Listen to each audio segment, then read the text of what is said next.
ত্রিভুজ ত্রিভুজ হচ্ছে তিনটি রেখাংশ দ্বারা আবদ্ধ চিত্র একটি ত্রিভুজ। আমরা যদি একটি ত্রিভুজ আঁকি তাহলে তিনটি রেখাংশ দ্বারা হতে হবে। তাহলে আমরা একটি ত্রিভুজ আঁকি, তাহলে এই চিত্রে আমরা তিনটি বাহু বা তিনটি রেখাংশ তিন কালারের, এই রেখাংশগুলিকে কি বলা হয়? বাহু। তাহলে আমরা তিনটি বাহু চিত্রকে ত্রিভুজ বলে। যে কোনো দুটি বাহুর সাধারণ বিন্দু শীর্ষবিন্দু, তাহলে যে কোনো দুটি বাহু, আমরা যদি এই বাহু ধরি বা এই বাহু ধরি বা এই বাহু হইব, তাহলে যে কোনো দুটি বাহুর সাধারণ বিন্দু অর্থাৎ যেই বিন্দুতে দুইটা বাহু মিলিত হয়েছে তাহলে এগুলো হচ্ছে শীর্ষবিন্দু। তাহলে একটি ত্রিভুজের তিনটি শীর্ষবিন্দু থাকে, তাহলে এগুলো হচ্ছে কি শীর্ষবিন্দু। ত্রিভুজের যে কোনো দুটি বাহু শীর্ষবিন্দুতে কোণ উৎপন্ন করে। তাহলে ত্রিভুজের যে কোনো দুটি বাহু শীর্ষবিন্দুতে, এই শীর্ষবিন্দু তিনটে শীর্ষবিন্দু, তাহলে এই দুইটা বাহু কি করছে? এই বিন্দুতে একটি কোণ উৎপন্ন করেছে, তাহলে এখানে আরেকটি কোণ উৎপন্ন করেছে, এখানে আরেকটি, তাহলে এই তিনটি কোণ উৎপন্ন করেছে। আমরা যদি ত্রিভুজের একটি নাম দিই এ বি সি, এই একটি ত্রিভুজ এর তিনটি কোণ আছে। তাহলে আমরা বলতে পারি একটি ত্রিভুজের তিনটি বাহু ও তিনটি কোণ আছে। তাহলে একটি ত্রিভুজের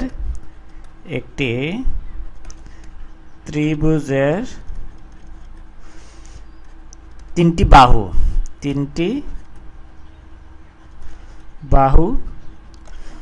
ও তিনটি কোণ আছে। আবার আমরা দেখি তিনটি কোণ আছে, একটি ত্রিভুজের তিনটি কোণ আছে, যদি এখানে লিখি আছে, তাহলে এখানে আছে। তাহলে একটি ত্রিভুজের তিনটি বাহু ও তিনটি কোণ আছে। এই ত্রিভুজের তিনটি বাহু দ্বারা সীমাবদ্ধ ক্ষেত্র, এই ভিতরের অংশটুকু যদি আমরা দেখি, এই তিনটি বাহুর ভিতরের অংশটুকু হচ্ছে ত্রিভুজের ক্ষেত্র, আর তিনটি বাহু দ্বারা বাহুর সমষ্টিকে ত্রিভুজের পরিসীমা বলা হয়। আমরা যদি লিখি এই ত্রিভুজের একটি বাহু এ বি বাহু যোগ এই বিসি বাহু যোগ এই এসি বাহু, এই তিনটি ত্রিভুজের তিনটি বাহু দৈর্ঘ্য সমান আমরা লিখতে পারি পরিসীমা। তিনটি বাহু দৈর্ঘ্য সমান আমরা লিখতে পারি পরিসীমা। আর তিনটি বাহু দ্বারা সীমাবদ্ধ ক্ষেত্রকে ত্রিভুজের ক্ষেত্রফল বলা হয়। ত্রিভুজের যে কোনো শীর্ষবিন্দু থেকে বিপরীত বাহুর মধ্যবিন্দু পর্যন্ত অঙ্কিত রেখাংশকে ত্রিভুজের মধ্যমা বলা হয়। আমরা যদি এই একটি শীর্ষবিন্দু, বি আর একটি শীর্ষবিন্দু, সি আর একটি শীর্ষবিন্দু বলেছে, যে কোনো শীর্ষবিন্দু থেকে বিপরীত বাহুর মধ্যবিন্দু পর্যন্ত অঙ্কিত রেখাংশকে ত্রিভুজের মধ্যমা বলা হয়। আমরা যদি এরকম ধরি বি একটি শীর্ষবিন্দু, এই বিন্দু থেকে এই এসি এর মধ্যবিন্দু আমরা ধরে নিই যদি এরকম, তাহলে এটা একটি কি আমরা এই বিসি এবং এসি এর মধ্যবিন্দু যদি ডি ধরি, যে কোনো বিন্দু ধরি, তাহলে এই রেখাংশটা হবে এই এবিসি ত্রিভুজের একটি মধ্যমা। এবার আমরা কয়টি মধ্যমা আঁকতে পারি? তিনটি। তাহলে এটা একটি কি মধ্যমা, আমরা এটা সমান লিখতে পারি মধ্যমা। তাহলে ত্রিভুজের বিপরীত শীর্ষবিন্দু থেকে বিপরীত বাহুর উপর অঙ্কিত লম্বকে ত্রিভুজের উচ্চতা বলা হয়। আমরা যদি এই সি ধরতে পারি, একটা শীর্ষবিন্দু এ একটা শীর্ষবিন্দু এবং বি আরেকটি শীর্ষবিন্দু, তাহলে বিপরীত শীর্ষবিন্দু থেকে বিপরীত বাহুর উপর অঙ্কিত লম্বকে ওই ত্রিভুজের উচ্চতা বলা হয়। আমরা যদি এরকম আঁকি, তাহলে এ একটি শীর্ষবিন্দু, তাহলে এটার থেকে যদি আমরা এই বিপরীত বাহুর উপর যদি লম্ব আঁকা হয়, তাহলে এটা একটা কি, তাহলে এই লম্বটা হবে এই ত্রিভুজের উচ্চতা। তাহলে এটা একটা লম্ব, তাহলে লম্বটা এই কোণটা সমান 90 ডিগ্রি, এই কোণটা সমান 90 ডিগ্রি বা সমকোণ। তাহলে এটা হচ্ছে কি ত্রিভুজের লম্ব বা উচ্চতা বা আমরা লম্ব বলতে পারি। তাহলে এই উচ্চতাটা হচ্ছে কি এই ত্রিভুজের লম্ব, এই শীর্ষ বিন্দু থেকে বিপরীত বাহুর উপর লম্ব, তাহলে এই লম্বটা হচ্ছে ত্রিভুজের উচ্চতা। এই বাহু বেদে ত্রিভুজের তিনটি বাহু বেদে ত্রিভুজকে তিনটি ভাগে ভাগ করা যায়। আমরা যদি দেখি বাহু বেদে ত্রিভুজকে তিনটি ভাগে ভাগ করা যায়। একটা হচ্ছে কি সমবাহু ত্রিভুজ, যেই ত্রিভুজের তিনটি বাহু সমান, তাহলে কি সমবাহু ত্রিভুজ। আমরা যদি একটি ত্রিভুজ আঁকি যেই ত্রিভুজের তিনটি বাহু সমান, এটা হবে কি সমবাহু ত্রিভুজ। তাহলে এই চিত্রে আমরা ফ্রি হ্যান্ড এঁকে নিলাম, যদি এই বাহুটা সমান, তিনটা বাহুই সমান, তাহলে এ বি সি একটি কি সমবাহু ত্রিভুজ। আরেকটি হচ্ছে আমরা যদি 2 নম্বরে আঁকি সমদ্বিবাহু ত্রিভুজ। যেই ত্রিভুজের দুটি বাহু সমান তাকে সমদ্বিবাহু ত্রিভুজ বলে। সমদ্বিবাহু, যেই ত্রিভুজের দুটি বাহু সমান তাহলে ওই ত্রিভুজটাকে আমরা সমদ্বিবাহু ত্রিভুজ বলি। তাহলে এটা হচ্ছে কি একটি সমদ্বিবাহু ত্রিভুজ।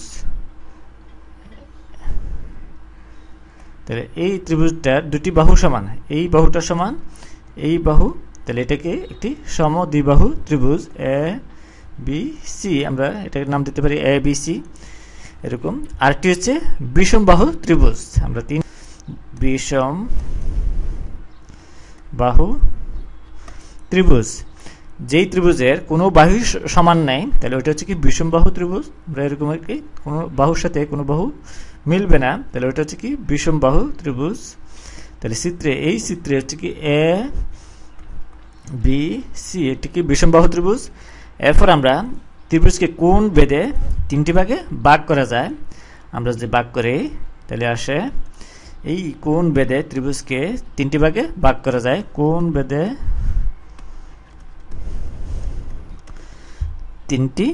তিন প্রকার ত্রিভুজ, তিন প্রকার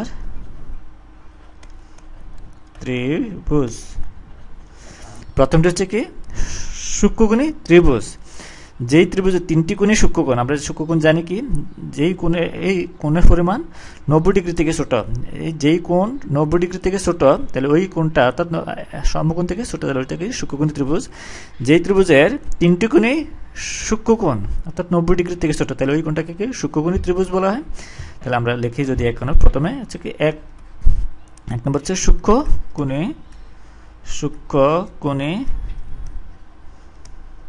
ত্রিভুজ। সূক্ষ্মকোণী ত্রিভুজ হচ্ছে যেই ত্রিভুজের তিনটি কোণে সূক্ষ্মকোণ অর্থাৎ 90 ডিগ্রি ছোট, তাহলে ওটা হচ্ছে কি সূক্ষ্মকোণী ত্রিভুজ। এখানে কোনো কোণেই 90 ডিগ্রি থেকে বড় না, এই কোণটাও 90 ডিগ্রি ছোট, এই কোণটাও ছোট, এই কোণটাও ছোট, তিনটা কোণেই 90 ডিগ্রি থেকে ছোট, তাহলে এটা হচ্ছে কি সূক্ষ্মকোণী ত্রিভুজ এ বি সি আমরা নাম দেই। এরপর যদি আমরা 2 নম্বরে আঁকি সমকোণী ত্রিভুজ। সমকোণী যেই ত্রিভুজের একটি কোণ সমকোণ অর্থাৎ 90 ডিগ্রি তাহলে ওইটা কি সমকোণী ত্রিভুজ বলে। আমরা যদি এরকম আঁকি, এই একটা ত্রিভুজ, এর একটি কোণ হচ্ছে কি সমকোণ, এই কোণটা সমকোণ, আমরা এই ত্রিভুজটা একটি কি সমকোণী ত্রিভুজ। যদি এ বি সি অর্থাৎ এই কোণটা 90 ডিগ্রি তাহলে এটা একটি কি সমকোণী ত্রিভুজ। আমরা 3 নম্বরে দেখি, 3 নম্বর হচ্ছে কি স্থূলকোণী ত্রিভুজ। স্থূলকোণী যেই ত্রিভুজের একটি কোণ স্থূলকোণ অর্থাৎ 90 ডিগ্রি থেকে বড় তাহলে ওই ত্রিভুজটা হচ্ছে কি স্থূলকোণী ত্রিভুজ। আমরা যদি আঁকি 90 ডিগ্রি থেকে বড়, আমরা ধরি এরকম, এটা হচ্ছে কি 90 ডিগ্রি লম্ব, তাহলে এর থেকে বড় হতে হবে, তাহলে এই বরাবর যদি আমরা এঁকে নিই তাহলে এটা একটি কি স্থূলকোণী ত্রিভুজ। তাহলে এই এ বি সি এই ত্রিভুজটি একটি কি স্থূলকোণী ত্রিভুজ। যেই ত্রিভুজের একটি কোণ স্থূলকোণ অর্থাৎ 90 ডিগ্রি থেকে বড় তাহলে ওইটা হচ্ছে স্থূলকোণী ত্রিভুজ।